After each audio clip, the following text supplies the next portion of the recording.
Itu pertanyaan banyak orang sih. Saya harusnya jadi orang paling trauma Yes. terhadap agama karena yang paling banyak gebukin saya tuh orang beragama.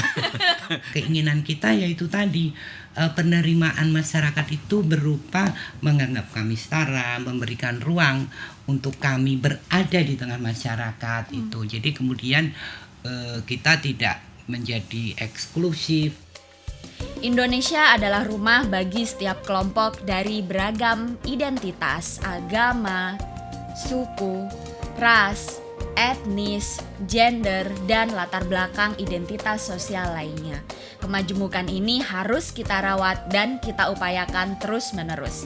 Salah satunya dengan memberikan ruang bagi kisah, karya, dan gagasan inspiratif dari beragam tokoh dalam menjaga keindonesiaan. Keberagaman di Indonesia telah menjadi simbol persatuan yang dikemas dalam Bhinneka Tunggal Ika. Namun belakangan ini di Indonesia justru kerap terjadi konflik atas nama identitas. Padahal seharusnya keberagaman adalah warna bagi Indonesia. Terlepas dari banyak konflik yang ada banyak cerita menarik tentang toleransi. Cerita itu datang dari Pendeta Yeri Pati Nasarani dan seorang pemimpin pesantren waria di Yogyakarta, Sintaratri. Bersama saya Kalis Mardiasih, inilah Polgov Talks.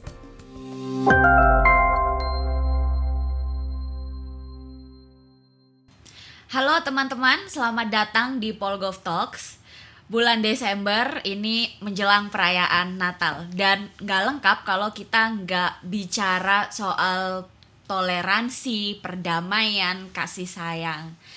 Di hadapan saya sudah hadir 2 orang yang saya hormati karena kiprah-kiprah mereka dalam menjembatani toleransi antar umat beragama dan juga di dalam komunitas mereka sendiri. Ada Pendeta Yeri Pati Nasarani dan juga ada Ibu Sintaratri.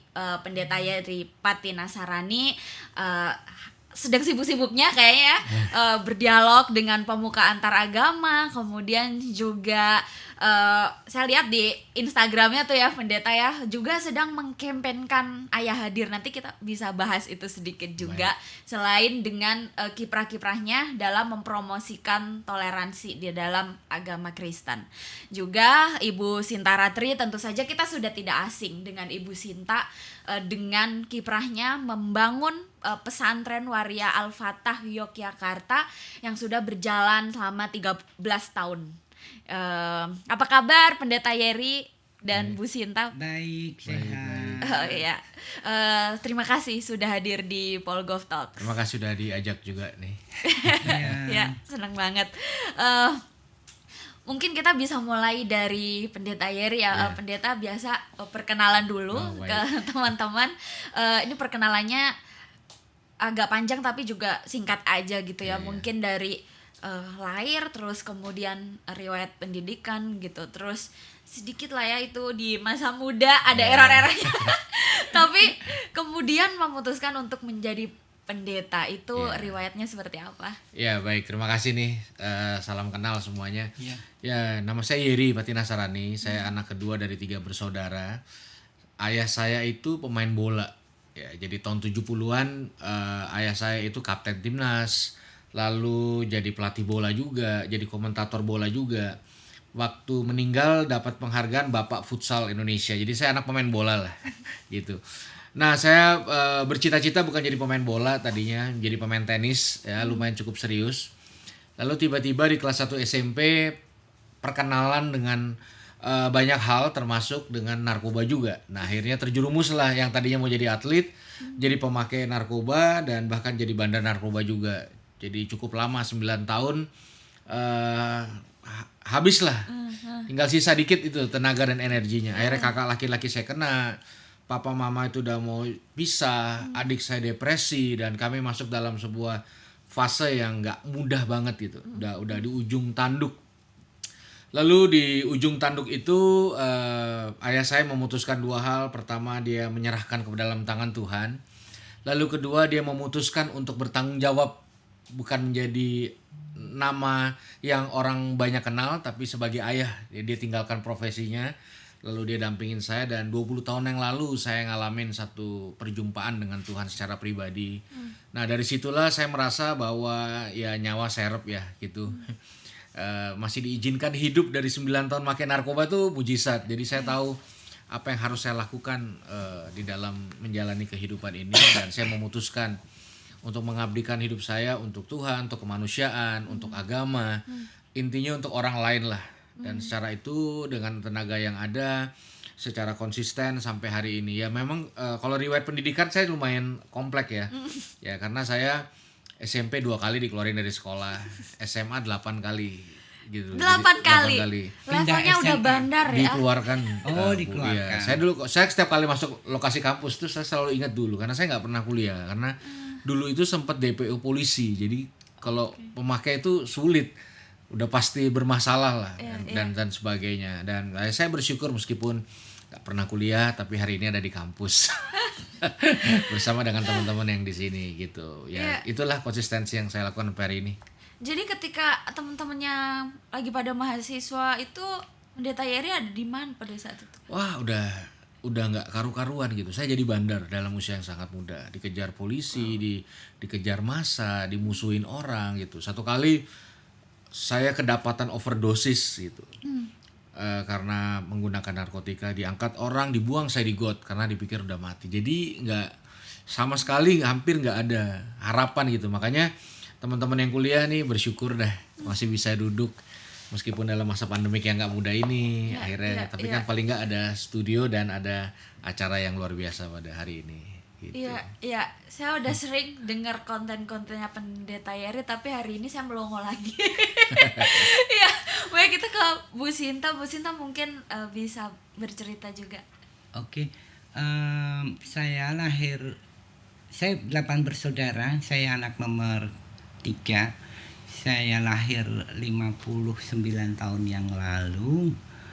Kemudian pendidikan saya melalui SMP itu SMP Negeri 9, lalu SMA Negeri 5, lalu saya di Biologi UGM itu tahun 81 sampai 89. Itu saja. Nah, kenapa kami kemudian memiliki pondok pesantren itu karena memang kawan-kawan waria ini ketika sholat di ruang publik di masjid gitu, semua di Indonesia, bukan hanya di Jogja, itu mendapatkan ketidaknyamanan. Nah, kami membuat ruang nyaman dan ruang aman untuk kita belajar agama, kita beribadah bersama, karena memang kesempatan itu tidak ada. Jadi di masyarakat itu tidak ada ruang untuk kawan-kawan waria belajar agama. Itulah kenapa kami punya inisiatif untuk mendirikan ini tahun 2008. Gitu. Sebelumnya bikin IWAYO dulu ya, Ikatan Waria Yogyakarta. Itu tahun 82. Ketika saya masih muda, saya ketemu kawan-kawan waria ini kok. Kesadaran untuk berserikat itu dari mana Bu Sinta? Ya itu, kok kita cuma nongkrong-nongkrong aja, ngobrol kesana kemari nggak ada. Nah itulah waktu itu yang kuliah itu aku sama Mbak Riki namanya. Nah, kita berdua ini sengaja yuk kita bikin organisasi. Nah, kemudian saya jadi bendahara, Riki itu jadi sekretaris. Kita memilih ketua yang waria yang memang sudah tua, disegani kawan-kawan. Itu kita memilih, lalu mulailah itu tahun 82 itu kita punya IWAYO, yang ini juga termasuk organisasi yang lama, karena memang kita bareng-bareng sama kawan-kawan dari Surabaya, dari Jakarta itu sudah sejak tahun 59. Nah, dari Surabaya itu tahun akhir-akhir 70 sekian gitu. Nah, kita juga memulai, jadi kita organisasi yang ketiga, waria yang ketiga. Setelah itu baru disusul Bandung, disusul Semarang, Solo gitu. Nah, Pendeta Yeri, tema kita hari ini soal toleransi. Kenapa saya memilih Pendeta Yeri dan Bu Sinta itu karena pasti banyak pengalaman dan juga banyak pandangan ya tentang itu.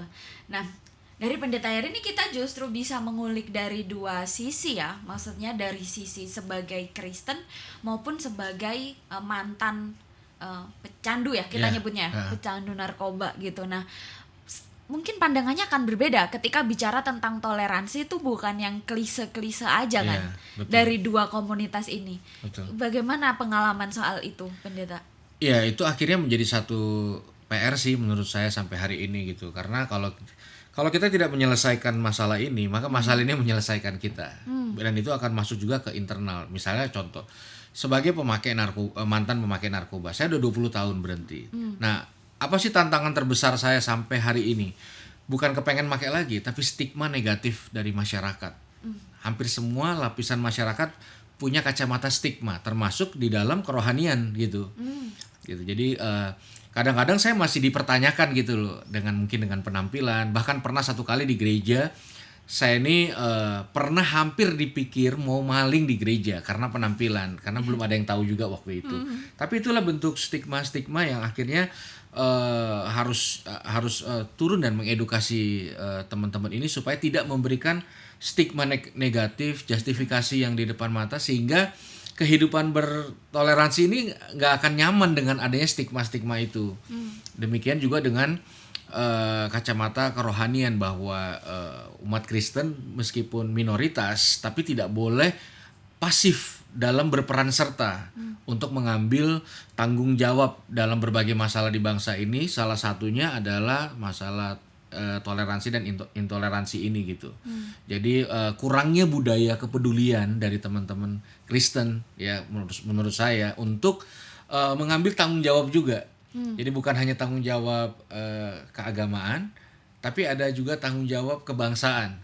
Jadi bersikap dan bertindak bukan hanya sebagai tokoh agama, tapi juga mau juga bertindak dan bersikap sebagai tokoh masyarakat. Betul. Gitu sih kayaknya. Dulu zaman muda ngalamin berkali-kali ya, berarti sebetulnya pengen mendekat ke masyarakat, tapi jadi takut karena memang merasa sudah tidak diterima. Itu nyata berarti ya? Nyata banget sih itu, nyata banget. Dan itu sampai hari ini dialami oleh kawan-kawan masih ada beberapa orang yang memberikan justifikasi gitu. Ya kan, dulu kayak orang naik angkot, saya naik angkot, yang lain dimintain duit, saya enggak gitu. Enak gitu. Saya juga mau bayar tapi ya misi bang kayak tapi tetap itu kayak, nah kalau itu saya hitung adalah salah satu konsekuensi seumur hidup buat saya. Nah cuma kan nggak semua sekuat saya, bukan saya kuat banget, tapi jangan sampai teman-teman yang mau berubah, teman-teman yang mau bangkit lagi akhirnya tersendat gara-gara stigma negatif yang terus-menerus, susah kerja, nanti susah nikah, susah mau sekolah lagi susah, mau kuliah lagi susah kayak saya dulu, mau berbaur lagi di masyarakat susah. Nah itu yang harus saya lakukan, mengambil peran itu. Betul. Padahal ketika masyarakat memberikan kesempatan lagi dengan memandang manusia dengan setara, itu mereka bisa lebih baik lagi sebetulnya ya. Betul. Dan Pendeta Yeri ini privilege juga ya, dari keluarga itu sebetulnya toleransi itu kan yang pertama kali menerima kembali itu adalah Papa ya. Jadi apakah Pendeta Yeri itu merasa bahwa Papa rasa toleransinya besar kalau begitu? Iya, jadi disitulah saya mengenal toleransi di rumah, makanya saya punya satu konten namanya Ayah Hadir. Sebenarnya kayak gini, saya tuh udah sampai dibuang orang di got gitu. Nah sedangkan saya punya papa yang harus menjaga nama baik di mata orang baik-baik. Nah satu kali papa saya tuh dapat penghargaan pelatih terbaik, melatih Petrokimia Gresik. Tapi saya tuh dalam kondisi terpuruk. Akhirnya dia memutuskan keputusan yang paling gak masuk akal waktu itu, yaitu meninggalkan dunia bola, lalu pulang ke rumah cuma untuk dampingin saya. Jadi dia taruh semua mimpinya demi saya yang belum tentu pulih. Nah satu kali, ini ada satu kejadian, jadi saya tuh dipukulin rame-rame di sekolah karena dipikir maling gitu kan. Jadi nggak ada toleransi untuk orang kayak saya dulu, nggak ada pokoknya. Nah, papa saya dipanggil, jalan kita di sekolah. Nah, satu sekolah tuh pas istirahat yakin kami berdua tuh maling gitu. Ya jelas papa saya pukul saya pun ya sudah, memang saya nggak benar gitu. Tapi tiba-tiba di tengah teriakan maling yang heboh itu, tiba-tiba dia rangkul saya. Terus dia bilang gini, kamu bukan maling ya? kamu tuh anaknya papa. Angkat muka kamu, jalan lagi. Jadi ada satu toleransi, penerimaan, pengampunan, apresiasi, bahkan di tengah-tengah hujatan kami berdua itu. Nah disitulah saya melihat bahwa ada satu kekuatan yang bisa membangkitkan sejarah-sejarah baru dari orang yang paling rusak sekalipun, yaitu kepedulian, cinta kasih, toleransi, apresiasi, dan semangat untuk memberikan kesempatan yang kedua. Wow. Iya, jadi sejak hari itu melihat cinta kasih dan toleransi dari papa justru disitulah Di situ. Titik balik Titik spiritualnya ya. Bu Sinta pribadi gitu ya, dan teman-teman waria pada umumnya itu kan orang yang makan asam garam kalau soal penolakan ya. Itu apa saja kalau mungkin bisa diceritakan ya? Kalau di kawan-kawan waria itu kan kami sudah istilahnya sudah dari kecil sehari-hari sudah mengalami bullying, mengalami penolakan. Jadi kemudian kami seolah-olah menjadi kebal dengan keadaan itu. Jadi ya yang sekarang kita lakukan adalah bagaimana kami ini bisa diterima di tengah masyarakat sebab dengan segala kelebihan dan kekurangannya gitu. Kalau dengan toleransi kita itu sebetulnya sangat ingin itu terjadi. Artinya ketika kawan waria ini diberi ruang, di mana ruang itu bisa kita gunakan untuk bermanfaat di tengah masyarakat, itu pasti akan kita pakai. Jadi bagaimana kemudian waria ini nggak diberi ruang, baik di ruang pekerjaan atau ruang di tengah masyarakat. Jadi itulah kemudian sekatnya ada di sana. Nah, keinginan kita yaitu tadi penerimaan masyarakat itu berupa menganggap kami setara, memberikan ruang untuk kami berada di tengah masyarakat itu. Jadi kemudian kita tidak menjadi eksklusif seperti itu. Nah, yang kita lakukan kerja-kerja sekarang itu adalah bagaimana mengedukasi masyarakat, memberi tahu waria itu apa, siapa, mengapa, kenapa gitu, supaya mereka memahami bahwa waria ini bukan pilihan, waria ini adalah suatu takdir yang memang harus kami jalani gitu, bukan kita lalu bisa sembuh, lalu harus bertobat gitu. Kita sering dikatakan wah ini waria tidak boleh beribadah sebelum bertobat menjadi laki-laki kan begitu. Artinya ini tidak paham tentang waria itu siapa. Waria ya orang yang terlahir sebagai laki-laki tetapi jiwanya perempuan, mau diapakan, mau dikawinkan itu ya tetap dia seorang waria. Karena waria ini adalah sebentuk pengakuan diri. Banyak juga orang yang mengira bahwa laki-laki yang berdandan itu waria. Sebetulnya bukan. Jadi waria banyak yang tidak berdandan hanya kadang-kadang ketika mau menghadiri ulang tahun, ketika mau ada acara gitu. Jadi itulah waria itu sesungguhnya sebentuk pengakuan saya ini waria. Lalu bergabung di dalam komunitas. Nah, disinilah di dalam komunitas inilah kita saling menguatkan bagaimana kemudian kami ini bisa bisa bertahan di dalam di dalam tekanan, di dalam diskriminasi, apalagi kita melawan stigma ini. Bagaimana stigma yang sudah dilekatkan ini benar-benar menghambat. Apa yang dilakukan pesantren Waria Al-Fatah? Dulu kayaknya cuma ngaji tapi sekarang sudah sampai pemberdayaan ekonomi ya Bu Sinta? Iya, karena memang pengalaman berorganisasi ini kan membuat kami berkreasi dengan kegiatan. Artinya begini, dulu kami hanya memperjuangkan hak beribadah, melayani kawan-kawan untuk beribadah. Bahkan kami menyediakan kawan-kawan waria non muslim untuk beribadah juga, membuat persekutuan doa untuk kawan-kawan. Jadi artinya kita merasa adil sebagai pengurus komunitas, ya Islam juga diurusin, non muslim juga diurusin gitu. Nah, apa yang kita lakukan ini ya bagaimana kemudian perjuangan ini berkembang. Dulu ketika kami pernah mengalami persekusi itu tahun 2016.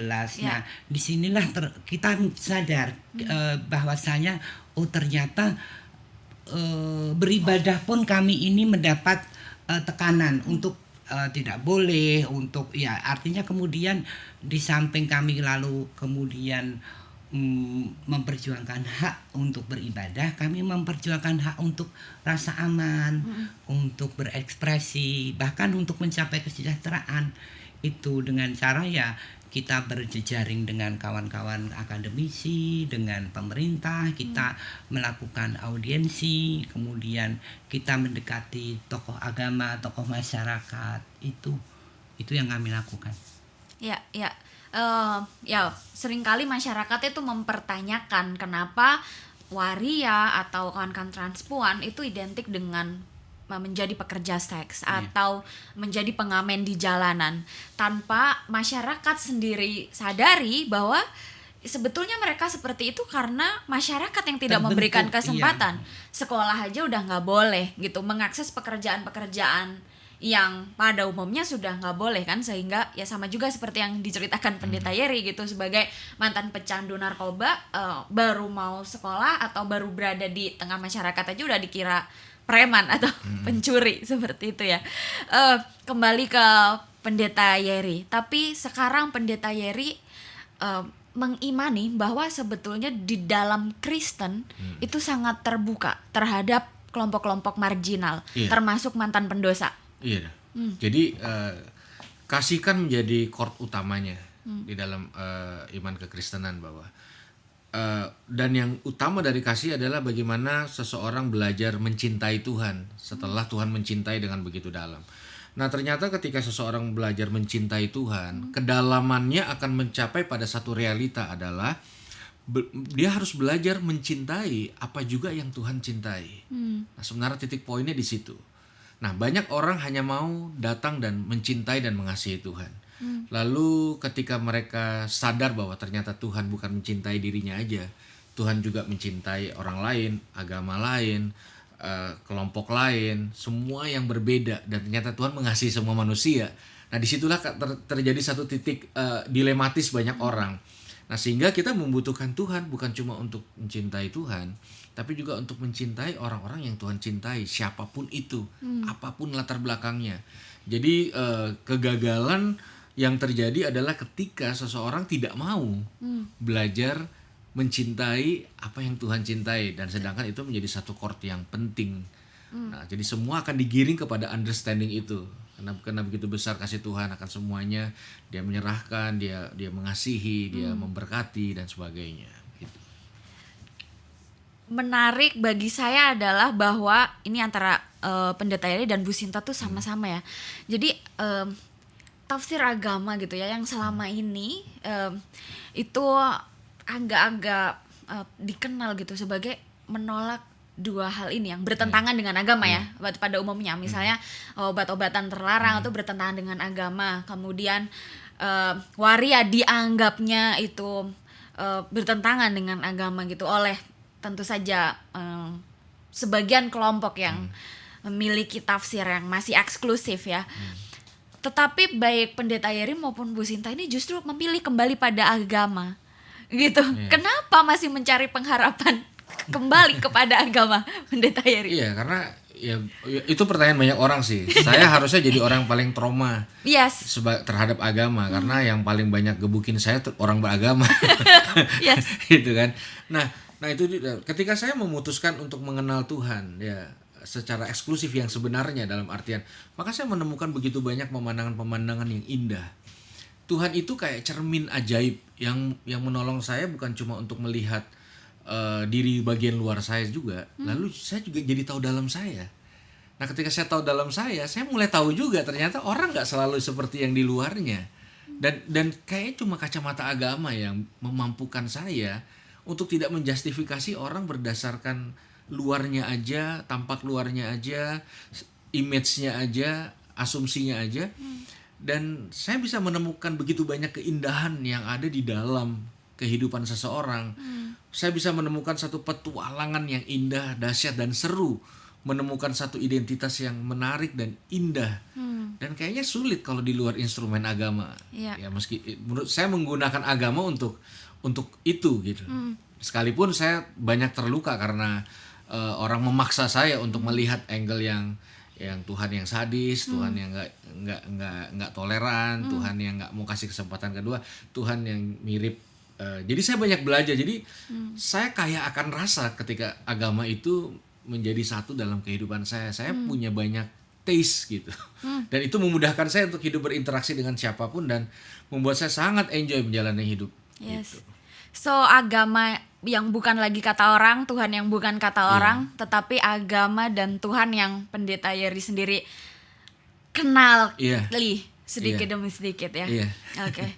Demikian juga Bu Sinta. Bu Sinta dulu sempat mengalami fase give up atau putus asa kepada agama, atau sejak dulu memang sudah religius dan selalu berharap menyandarkan diri kepada agama? Sebetulnya begini, hampir mirip juga dengan pengalaman Pendeta Yeri ya. Jadi walaupun kami ini dihujat, bahkan kami pernah diserang, kemudian kami tidak lantas keluar dari Islam atau kemudian lalu tidak beragama, tidak. Jadi memang agama ini, fitrah manusia kan adalah ciptaan Tuhan. Nah,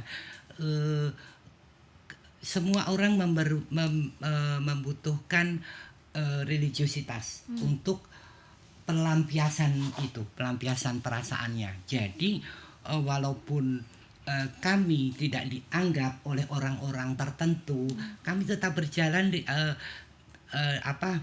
dengan keyakinan kami. Jadi intinya kami mempercayai Islam yang menerima waria. Jadi kami memahami Islam yang rahmatan lil alamin, yang mungkin berbeda dengan orang-orang itu yang menolak Islam yang melaknat waria, Islam yang mendosakan waria. Tetapi kami dan beberapa pembimbing kami itu memahamkan bahwa waria ini diterima di dalam Islam. Itulah yang kemudian melegakan kami. Apakah mungkin kami ini jadi waria hanya untuk berdosa sepanjang hidupnya? Nah, disitulah kemudian saya sering selalu mengatakan kepada kawan-kawan, kamu menjadi waria itu tidak berdosa. Kamu akan berdosa akan bareng dengan kawan-kawan laki-laki dan perempuan kalau kamu meninggalkan ajaran agama, tidak, itu kamu baru berdosa. Bukan karena kamu waria kamu lalu berdosa. Kita ini menjadi waria hanya untuk melakoni hidup. Jadi seperti itu. Kemudian kenapa kami dengan pendekatan agama ini, karena memang ketika waria ini mulai menjadi tua, mungkin sama juga dengan orang-orang ya. Jadi yang kemudian mau datang kepada kami itu ya waria-waria yang sudah 40 ke atas, di mana pemikiran ini kita hidup menyadarkan bahwa kita harus dekat dengan Tuhan, kita pengabdian, kita menyadari bahwa kita butuh Tuhan itu ya umur-umur seperti itu. Kayak masjid, gereja itu yang memenuhi kan juga orang-orang tua kan begitu. Disitulah artinya bahwa kita ini memberikan layanan untuk kebutuhan spiritual kawan-kawan waria itu. Kenapa? Karena memang agama adalah kebutuhan esensial bagi orang hidup gitu. Ya, tapi tentu saja itu tidak mudah ya Bu Sinta. Maksudnya kawan-kawan waria yang datang ke Al-Fatah itu pasti adalah kawan-kawan yang luka batinnya sudah ditumpuk menaun, mungkin trauma dari kecil. Betul. Dibuang dari kekerasan keluarga. fisik juga Iya. Betul. Jadi memang seperti yang tadi dikatakan bahwa waria ini terstruktur. Bagaimana kemudian banyak waria yang kerja menjadi pengamen, menjadi pekerja seks, ini kan karena dari umur remaja dia tersingkirkan dari keluarga. Dia akan pergi, lalu dia putus sekolahnya, dia akan mencari komunitas yang menerima dia, komunitas waria. Nah, disitulah dia akan hidup untuk mempertahankan hidupnya dengan keadaan tanpa modal, tanpa pendidikan. Nah, apa yang bisa lakukan? Ya jadi pengamen, pemulung, pekerja seks, begitu. Bagaimana dulu Bu Sinta pertama kali menemukan pemuka agama atau tokoh agama yang mau mengajarkan agama kepada kelompok waria di tengah pasti nggak mudah kan gitu. Iya. Dulu begini, kan kami dulu waktu tahun 82 mulai berorganisasi itu, kita kan sering Isra Mi'raj, lalu Natalan. Disitulah kita ketemu Pendeta Christine, kemudian ketemu Romo Joko. Nah, ketika gempa tahun 2006 itu kami mengadakan doa bersama lintas iman di yang sekarang jadi pondok itu di rumah saya. Terus kami mengundang itu Romo Joko itu pastor di gereja Kidul-Loji itu, kemudian Bu Christine itu pendeta yang di Badran, lalu Pak Kiai Hamroni. Nah, disitulah kami bertemu, lalu mengadakan doa bersama untuk korban gempa. Dulu ada 5 waria yang jadi korban gempa 2006 itu. Nah, disitulah kita mulai dekat dengan mereka. Kemudian Pak Hamroli ini melihat kita berkegiatan religius ini, akhirnya mengajak untuk bergabung di pengajian mujahadah. Nah, disitulah kami lalu bertemu dengan banyak ustadz, dengan akhirnya kami berhubungan dengan UIN ketika pertama kali kita mendirikan pondok pesantren itu, yang mengakui, yang langsung berdekatan dengan kami itu di samping PKB itu FPUB, ya, kemudian UIN Sunan Kalijaga itu, lalu Elkis, Lembaga Kajian Islam Sosial itu. Nah, disitulah kami lalu bertemu dengan tokoh-tokoh agama, tokoh cendekiawan Muslim. Nah, itulah yang kemudian saya gali keinginan tahu saya, karena waktu dulu saya juga masih ragu, saya ini dosa apa enggak ya. Nah, penguatan dari kawan-kawan akademisi, dari Pak Kiai inilah yang kemudian benar-benar seperti menyingkirkan batu, sehingga saya bisa berhadapan dengan Tuhan dengan lega. Karena itu tadi, kamu menjadi waria tidak berdosa. Nah, saya juga bertanya, loh, di Islam itu begini Pak, katanya dilaknatlah laki-laki yang menyerupai perempuan dan perempuan yang menyerupai laki-laki. Oh, bukan begitu. Ini hadis ini yang sering dibuat menolak waria ini adalah kondisinya, babun nuzulnya adalah dulu masih zaman perang. Nah, laki-laki yang menyerupai perempuan dan perempuan di sini ini dalam konteks mata-mata, sebagai mata-mata. Nah, saya juga hadis inilah yang sering buat menyerang kawan-kawan waria. Mungkin jenengan juga sudah pernah dengar ya, dilaknatlah laki-laki yang menyerupai perempuan. Dan nah itu kemudian setelah tahu ini, saya kepingin menggali lagi ayat-ayat yang lain, ditemukan di surat An-Nur 31 bahwa di sana ada dikatakan laki-laki yang tidak berhasrat dengan perempuan. Nah, disitulah artinya di dalam Islam itu juga mengakui gender yang seperti saya alami gender ini. Gender ketiga. Iya. Nah, disitulah yang kemudian membuat saya lega, membuat saya plong, membuat saya melakukan ibadah ini dengan sangat dekat, dengan sangat itulah yang lalu saya tularkan kepada kawan-kawan supaya kawan-kawan tidak menjudge dirinya sebagai pendosa lagi gitu. Apa ya hambatan yang dialami Kiai Hamroli dan kawan-kawan? Tentu saja di stigma sebagai kamu pemuka agama yang kawan-kawannya sama Ustadz Arif itu pengalamannya dihina kawan-kawannya, dicurigai, wah kamu punya pacar waria ya, iya seperti itu. Jadi itulah kenapa betapa sulitnya mencari ustadz di luar Jogja ini. Kami pernah dulu menginisiasi di Cilacap itu, sulitnya mencari ustadz yang bisa mengajar waria karena dia dan takut, siap mental ya, juga. takut dibully, takut di keluarganya saja mempertanyakan, ya kok kamu maunya jadi ustadz waria begitu. Banyak kawan-kawan yang ustadz yang ada di kami ini berseteru dengan keluarganya, dihina kawan-kawannya. Itulah kenapa kami memberikan apresiasi yang tinggi buat para ustadz. Apalagi ustadz-ustadz ini tidak dibayar. Iya. Memang sepenuh pengabdian ya Bu Sinta. Ya, Pendeta Yeri sekarang juga sedang sibuk-sibuknya membangun dialog lintas agama dan lintas iman. Apa motivasinya? Ya, jadi timbul dari keresahan itu sih, stigma-stigma, sehingga identitas bangsa yang sudah dibangun oleh para pejuang, ada gotong royong, ada saling mengasihi, saling menghormati, itu istilahnya tercemari dan terkontaminasi oleh orang-orang yang punya kepentingan. Dan saya merasa sebagai anak bangsa, anak Tuhan juga, saya harus mengambil bagian. Dan saya tidak bisa hanya tampil, mau nggak mau harus hadir juga gitu. Sehingga bisa memberikan sedikit kontribusi.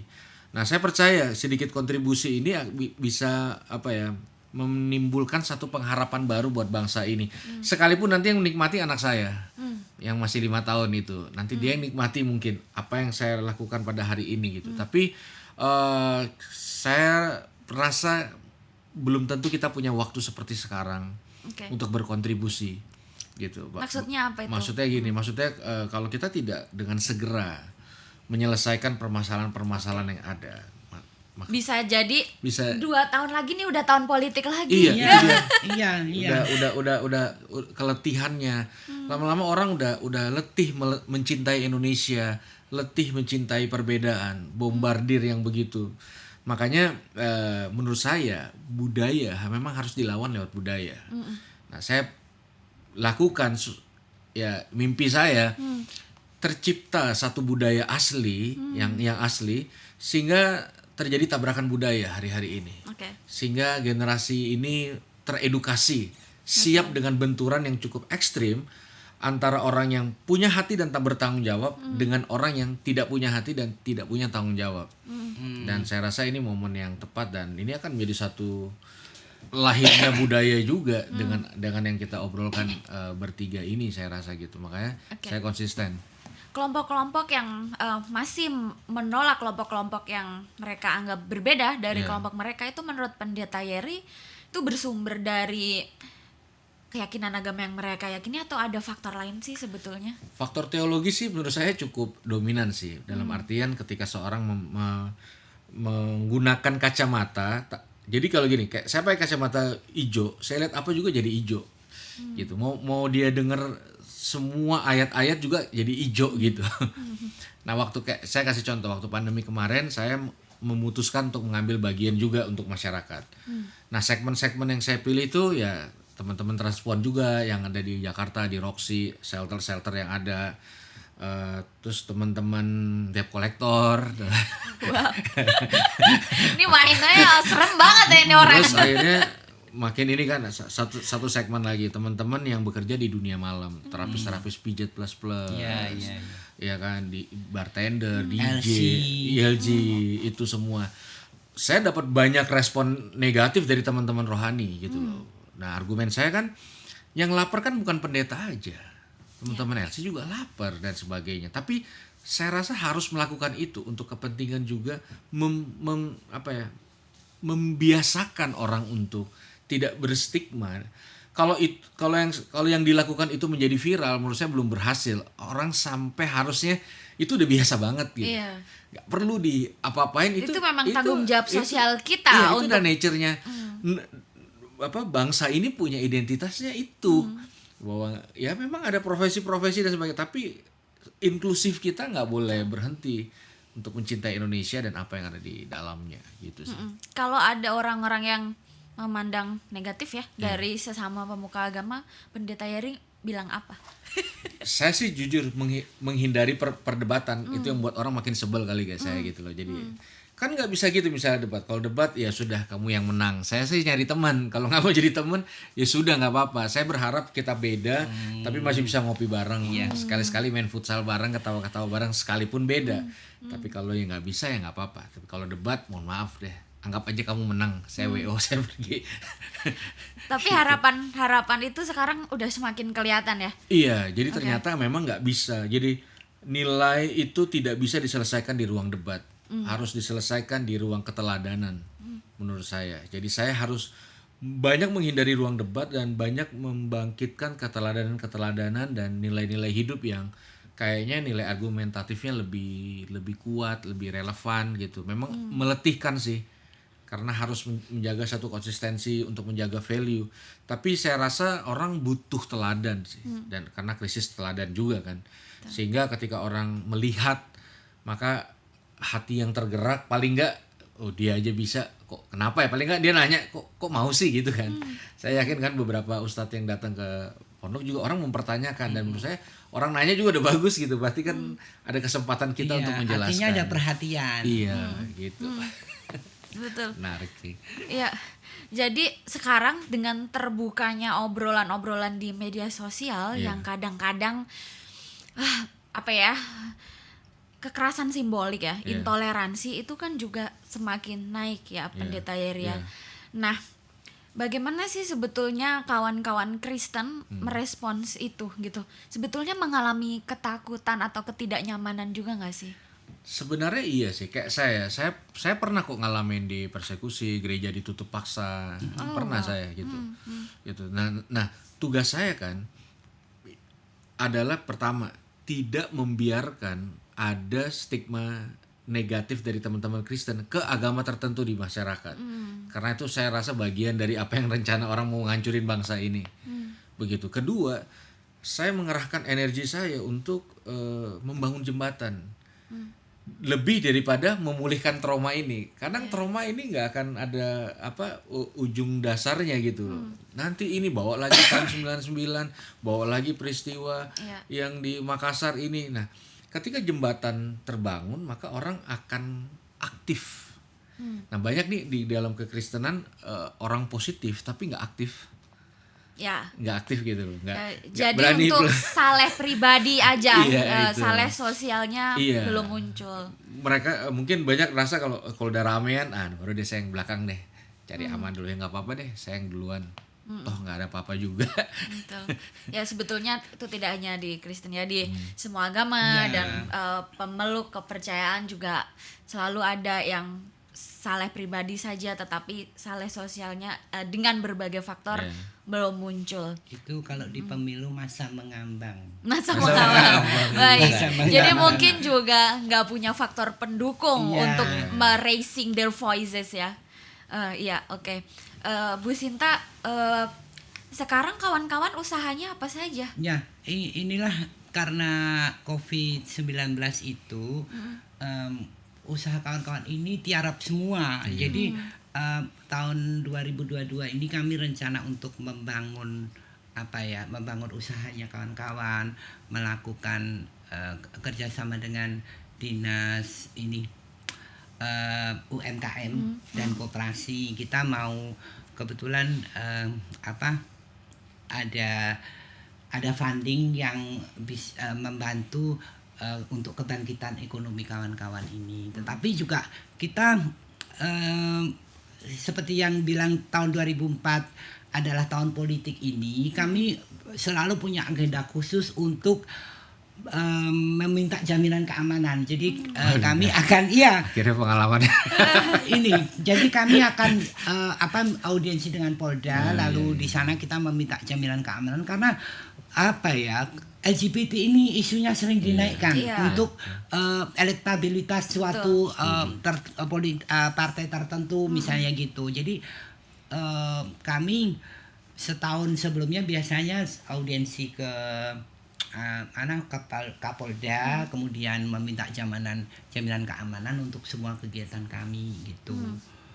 Seperti itu. Jadi keadaan ekonomi kawan-kawan sekarang juga masih dalam dalam proses untuk kita bangkitkan. Selama ini kami sedang punya program home farming, kemudian pelatihan ini pelatihan membuat tauge untuk kawan-kawan. Jadi untuk ketahanan pangan. Iya. Gitu. Home farming itu berkebun dari rumah. Ya, berkebun di lahan sempit di rumah. Oke. Di rumah. Wow, keren sekali. Bu Sinta, bicara tentang kesulitan untuk bebas menjalankan hak beragama itu kan sebetulnya bukan kawan-kawan waria saja ya. Ada juga kelompok-kelompok kecil di dalam Islam sendiri yang tidak diterima, dan juga teman-teman penghayat kepercayaan yang masih sulit gitu, dan kawan-kawan Kristen juga ya yang masih sulit mendirikan tempat beribadah. Itu bagaimana kelompok ini saling bersinergi dan membangun kekuatan?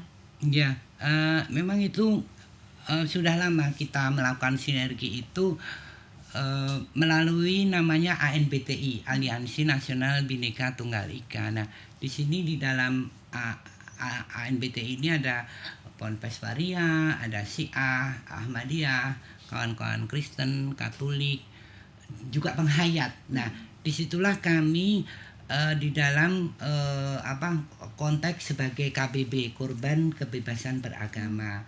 Di sini kami ini nasional, tapi di Jogja juga ada sendiri. Artinya kami melakukan kerja advokasi supaya pengalaman-pengalaman kami ini lantang didengar, lalu terjadi perubahan, terutama di kebijakan pemerintah yang ambigu terhadap kasus-kasus intoleransi. Jogja ini menjadi nomor 3 sebagai daerah yang kasus intoleransinya tinggi. Yang satu itu Jawa Barat, lalu Jakarta, lalu Jogja. Iya. Iya. Dengan begitu lalu kawan-kawan lebih bisa sudah bersinergi artinya kemudian kami menjadi kuat. Ada pendukung, ada kawan-kawan satu perjuangan dari komunitas lain gitu. Ya, Pendeta Yeri sendiri melihat kelompok-kelompok yang masih sulit ya menerima kelompok-kelompok yang berbeda. Sebetulnya kalau Pendeta Yeri ngelihat itu cara paling gampangnya untuk menerima perbedaan itu gimana sih? Gitu, harusnya kan gak sulit, tapi ada yang masih kesulitan gitu. Iya, jadi entah kenapa ya muncullah akar-akar pemikiran bahwa berbeda itu ancaman, berbeda itu musuh, berbeda itu sesuatu yang harus disingkirkan. Salah satu untuk menyelamatkan kita adalah jangan sampai kita tinggal di area yang berbeda dengan kita. Nah, menurut saya akhirnya orang krisis itu sih. Pertama literasi, lalu kedua keteladanan. Kayaknya kalau saran saya cara paling mudah adalah sentuhlah segmen milenial. Segmen milenial akan mudah berbaur tanpa ada sekat. Cuma jarang yang mau turun ke segmen seminal. Biasanya elit ya di atas. Saya melihat jadi kayak jam pasir gitu. Di atas nih mateng semua, seminarnya komplit, materi modul-modulnya komplit, tapi di bawah ini jarang ada yang mau turun di bawah, bergaul, berbaur dan sebagainya. Nah, mungkin kita mulai mengarahkan kekuatan itu ke segmen milenial, atau yang kedua, memfasilitasi mereka. Pelajar ngomong sama pelajar. Kalau kayak saya udah ketuaan. Anak mahasiswa sama anak mahasiswa. Biarlah mungkin ke depannya 3 orang mahasiswa yang akan berbicara sama mahasiswa, atlet sama atlet, artis sama artis, pendeta sama pendeta. Jadi sehingga kita akan memotong, nggak mulai dari nol banget lah.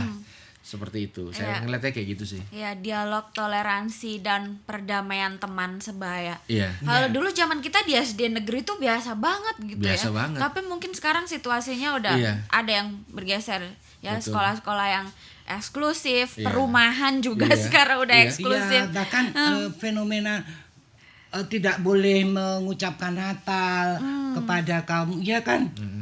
Itu juga turut mewarnai bagaimana sesungguhnya toleransi kita menurun banyak. Itu ketika kemudian banyak pemahaman-pemahaman yang benar-benar tidak toleran terhadap agama yang lain, seperti itu. Nah, menariknya pesantren Al-Fatah ini kan justru membaur dengan masyarakat. Ada di tengah masyarakat dan masyarakat menerima itu. Bahkan anak-anak juga biasa aja gitu kan, main-main, ikut ngaji bareng kawan-kawan waria. Nggak ada kecurigaan, itu karena sudah bersatu ya dengan masyarakat. Karena memang kami di sana itu satu, saya memang penduduk asli di sana tentu saja. Yang kedua itu tadi kami menjadi bagian, bagaimana kemudian kami menjadi bagian dari masyarakat di sana, ikut arisan, ikut kegiatan misalnya malam 17-an itu. Jadi gitu aja, artinya bagaimana kemudian kami berperan sama sebagaimana warga negara yang lain. Itu yang sesungguhnya kami lakukan. Jadi kayak kemudian kami juga melatih tari anak-anak di sekitar pondok gitu, terus bagi-bagi sembako kelebihan kami waktu waktu ada yang lebih kita bagikan ke para tetangga seperti itu. Jadi itulah sebetulnya ruang-ruang itu yang lalu kemudian kita manfaatkan. Iya, ruang-ruang yang kita manfaatkan sampai di situ. Tetapi zaman dulu beda banget. Zaman dulu itu kami tuh diajak kerjasama, tahu-tahu diundang ke pemerintah, diundang ikut hadir di FKY gitu. Sekarang itu sudah tidak ada lagi. Kenapa Bu Sinta? Ya karena perubahan masyarakat kita, politik, yang kebijakan pemerintah. Betul. Berarti menyadari bahwa ternyata alarm bahaya itu memang nyata. Iya, masyarakat kita itu semakin kesini semakin konservatif di dalam beragama. Banyak itu tadi ujaran kebencian, himbauan untuk tidak mengucapkan Natal, himbauan untuk tidak bergaul dengan Kristen, dengan kan itu kemudian mudah dicerna. Kalau ini tadi, kalau masyarakat kita menjadi konservatif di dalam beragama. Terakhir mungkin Pendeta Yeri ya, kita berefleksi saja sambil membayangkan Indonesia yang kita cita-citakan. Bagaimana kelompok yang hari ini masih di stigma ya, baik dalam perspektif mantan pecandu narkoba maupun agama minoritas melihat toleransi di Indonesia. Ya, kalau saya melihat seperti ini, kita kalau mau membangun bangsa ini nggak perlu mulai dari nol. Karena kita sudah punya begitu banyak culture budaya dari bapak-bapak bangsa yang luar biasa. Nah itu saya sebut identitas bangsa. Nah mungkin gini ya, stigmanya lalu masalah intolerannya. Kalau saya punya uang 100.000, lalu ada uang 2.000 dan 100.000 ini agak lecek dan nggak bersih, lalu 2.000 ini bersih dan mulus. Tentulah orang pasti akan memilih tetap 100.000 sekalipun lecek. Kenapa? Karena nilainya nggak berubah. Nah ada banyak hal yang mungkin terjadi kelecekan-kelecekan tertentu di berbagai area. Hidup saya pernah lecek, kondisi bangsa, kondisi semua pernah lecek. Tapi nilai asli itu tidak pernah berubah. Dibutuhkan orang-orang yang punya tanggung jawab, punya hati dan cinta bangsa untuk mewujudkan lagi identitas nilai yang gak pernah bisa hilang dari generasi ke generasi. Dan inilah waktunya kita memunculkan lagi nilai itu. Dan kita punya modal sosial kita punya modal untuk itu. Baik, Bu Sinta, bagaimana perspektif waria muslimah dalam memandang toleransi di Indonesia? Iya, kalau saya kita harus merayakan perbedaan. Jadi perbedaan ini bukan hambatan, tetapi justru membuat kerukunan kita, mewarnai kehidupan kita. Perbedaan ini menjadi saling mengisi harusnya. Itu yang saya bayangkan, bagaimana orang-orang kemudian bahagia di dalam perbedaan, merayakan kebahagiaan itu dan hidup saling berdampingan. Itu yang harapan saya ke depan untuk Indonesia. Terima kasih Pendeta Yeri dan Bu Sinta sudah hadir di Polgov Talk. Senang sekali perbincangan hangat hari ini, kita belajar banyak sekali. Demikian episode Polgov Talks kali ini dengan tema toleransi dan cinta kasih menjelang Natal. Jangan lupa saksikan episode Polgov Talks yang lain dengan narasumber yang gak kalah keren. Dan jangan lupa update terus konten-konten dari Departemen Politik dan Pemerintahan UGM di @dppugm. Sampai jumpa.